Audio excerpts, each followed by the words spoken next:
Kryeministri Edi Rama ka zgjedhur të përgjigjet në distancë kërkesave të vazhdueshme të opozitës për shkarkimin e zëvendës kryeministres Belinda Balluku, e cila u pezulluan nga detyra me vendim të gjykatës së posaçme. Në një video të publikuar në rrjetet sociale, Rama tha se nuk e konsideron të drejtë largimin e ministres, pasi ky veprim do të krijonte një precedent të rrezikshëm institucional për çdo qeveri të ardhshme.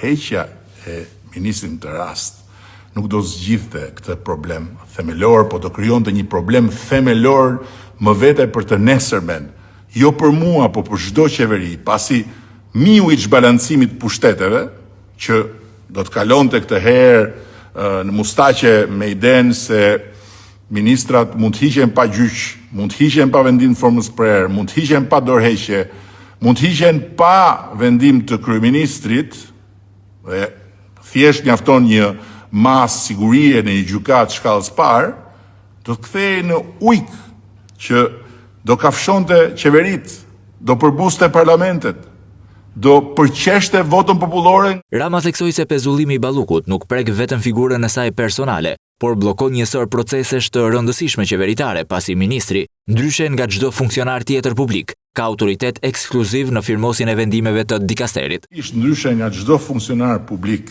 që mund të pezullohet, ministri i pezulluar jo vetëm që nuk firmos dot vet asgjë, por ama bën që askush tjetër të mos marrë dot vendim dhe të firmos gjësendin e emër të dikasterit, sepse kushtetuta ja jep atij dhe vetëm atij, ministrit, autoritetin ekskluziv.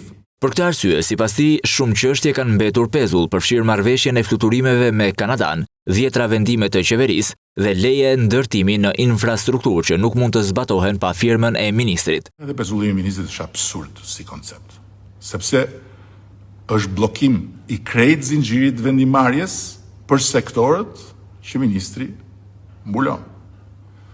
Dhe ndër gjërat që janë bllokuar nga pezullimi deri tani, është edhe marrëveshja me Kanadan për fluturimet ajrore, të cilën po mundohemi tani mos e zgjidhim me Ministrinë e Jashtme. Për ata zëm se e zgjidhëm, megjithëse mua më duket shumë e sforcuar, po me 35 vendimet e tjera të qeverisë, si do ja bëjmë? Po me lejet e ndërtimit për investimet në energji të rinovueshme, në infrastrukturë, në godina publike, që kanë kaluar në KKT dhe nuk zbardhen dot pa firmën e pezulluar. Si do ja bëjmë? Dhe këto janë punë bllokuara që do të shtohen për ditë. Prandaj edhe unë kam shkuar në gjykatën kushtetuese. Kryeministri sqaroi se përballja në gjykatën kushtetuese nuk ka të bëjë me emrin e Ballukut, por me mbrojtjen e funksionimit të ekzekutivit. Ai deklaroi se nuk ndërhyn në punën e gjyqtarëve, por kundërshton ndërhyrjen e drejtësisë në përbërjen e qeverisë.